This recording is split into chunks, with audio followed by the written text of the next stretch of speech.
अगर फ्रूट भी खा रहे हो, आप मानेंगे फ्रूट तो बहुत अच्छी चीज है न्यूट्रिशन के हिसाब से, लेकिन अगर सेम फ्रूट को आप खाते रहेंगे तो उसके डिजायर्ड बेनिफिट नहीं आ सकते हैं। इसलिए हम कहते हैं फ्रूट भी बदल बदल के खाओ। और हमारा स्पेसिफिक इंस्ट्रक्शंस होता है 4 फ्रूट हर व्यक्ति के घर में होने ही चाहिए, जिससे बदल बदल के खाए। केले के भी न्यूट्रिशन ले, ग्रेप्स के भी ले, मैंगो के भी ले। ये जो साइंस की आप बात कर रहे हैं, ये सब में ये कहेंगे कि मैंगो में भी फ्रक्टोज, ग्रेप्स में भी फ्रक्टोज, केले में भी फ्रक्टोज, सब में फ्रक्टोज। लेकिन हम कहते हैं केला केला है, मैंगो मैंगो है, ग्रेप्स ग्रेप्स है, चीकू चीकू है। सब में अलग अलग चीजें होती होंगी, तभी तो अलग अलग चीजें बनी ना।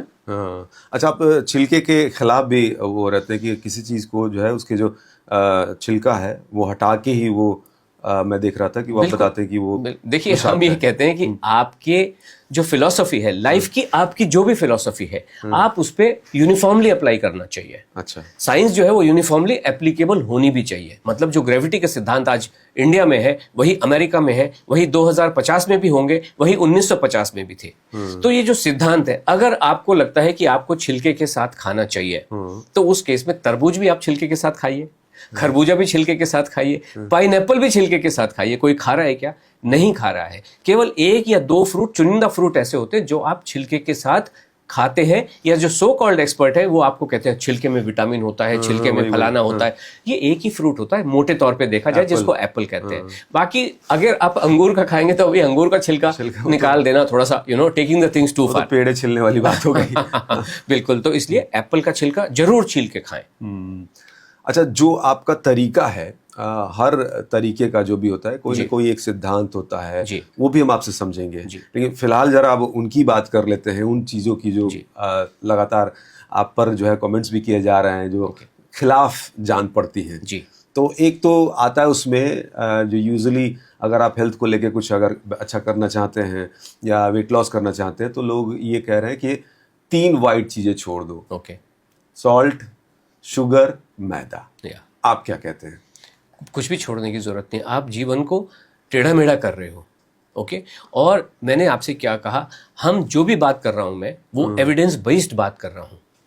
अभी किसी के कहने पे आपने, बहुत सारे लोगों ने, अभी किसी ने, मतलब क्या, साइंस की एक रिसर्च आती है, नमक स्वास्थ्य के लिए बहुत खराब है, चीनी बहुत खराब है। तो इसका मतलब अगर आप चीनी छोड़ देते हैं, और ये जो भी 3 वाइट चीजें आपने कही, इसके बाद तो जीवन बहुत सुखमय हो जाना चाहिए, बहुत लंबा हो जाना चाहिए।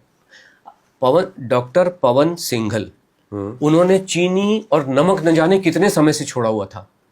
जबरदस्त एक्सरसाइज करते थे, जो फिटनेस रिजीम की जो हम बात करते हैं।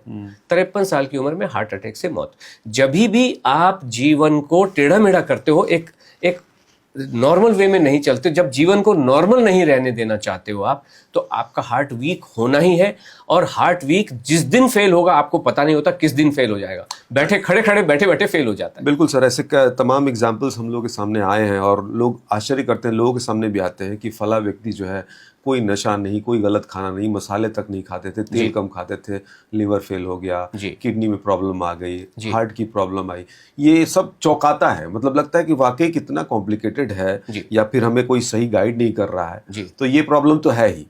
लेकिन अगर मैं इसके और पहलुओं को समझना चाहूँ, तो क्या लग रहा है कि जिस तरीके से आप लेके चल रहे हैं, और जैसे कि अभी आपने यही बताया, तो इसको मैं थोड़ा सा क्लियर कर दूं कि 3 वाइट चीजें क्यों मना करते हैं लोग। एक तो शुगर इसलिए कहते हैं कि उसमें केमिकल मिल जाता है, सॉल्ट में भी केमिकली प्रोसेस होके आता है ना, और मैदा जो कहते हैं कि वो चिपकता है जी आंतों में, उसको नहीं खाना चाहिए, वो भी प्रोसेस्ड व्हीट है।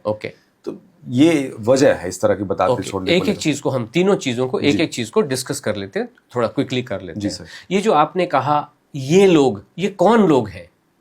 कौन लोग हैं ये वो लोग हैं जो वेट लॉस या आपके हेल्थ को लेके, या जिन्होंने 2, 4, 5 किताबें पढ़ ली हैं और कुछ तमगे या डिग्रियां हासिल कर ली हैं, और आपको लगता है यार ये तो पीएचडी किए हुए साहब हैं, डॉक्टर साहब हैं, चाहे वो एमबीबीएस के रास्ते से आए, चाहे वो न्यूट्रिशन की पीएचडी के, यही लोग कह रहे हैं ना। और ये लोग क्या कह रहे हैं? अभी आपने कहा क्योंकि चीनी में केमिकल होते हैं, आपने ये कहा, तो चीनी नहीं खाएं। तो इन लोगों के हिसाब से आपके पास जो इन्फॉर्मेशन है, तो क्या खाएं? चीनी नहीं खाएं तो क्या खाएं?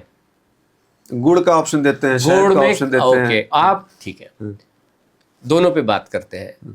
गुड़ क्या बिना केमिकल के होता है? गुड़ में तो ऐसे केमिकल होते हैं जो कंप्लीटली अनरेस्ट्रिक्टेड है, कुछ भी डाल सकते। गुड़ में केमिकल भरे हुए होते हैं। जो केमिकल चीनी में होते हैं उससे ज्यादा खतरनाक बिना केमिकल के गुड़ बन सकता नहीं है, संभव नहीं है।